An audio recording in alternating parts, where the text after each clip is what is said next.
আজ 12টার সময় দুই বোনে মিলে বেরিয়ে পড়লাম ব্যারাকপুর দাদা বৌদির ওখানে বিরিয়ানি খেতে। তো নিয়েছিলাম আমরা মাটন বিরিয়ানি, তার সঙ্গে রায়তা নিয়েছি, স্যালাড নিয়েছি আর একটা চিকেন চাপ নিয়েছিলাম। দেখো, আর এখানে একটা চাটনি ছিল, পুদিনা পাতার একটা চাটনি। আজকে আর বাড়িতে থাকতে ইচ্ছে করলো না, রান্নাবান্নাও করলাম না, চলে গেলাম দাদা বৌদির হোটেলে বিরিয়ানি খেতে। দুই বোনে মিলে বেরিয়ে পড়লাম। আমরা গিয়ে ওখানে বিরিয়ানি টিরিয়ানি খেয়ে পার্ক স্ট্রিট চলে গেলাম। ওখান থেকে পার্ক স্ট্রিট ঘুরে আবার 7টার মধ্যে বাড়িও চলে এসেছি।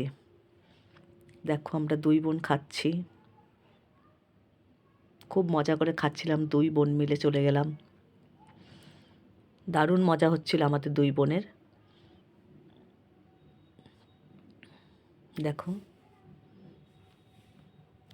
যাই হোক, দুই বোন খুব মজা করলাম, বিরিয়ানি খেলাম, খেয়ে চলে গেলাম পার্ক স্ট্রিট, আনন্দ করে বাড়ি ফিরে চলে এলাম।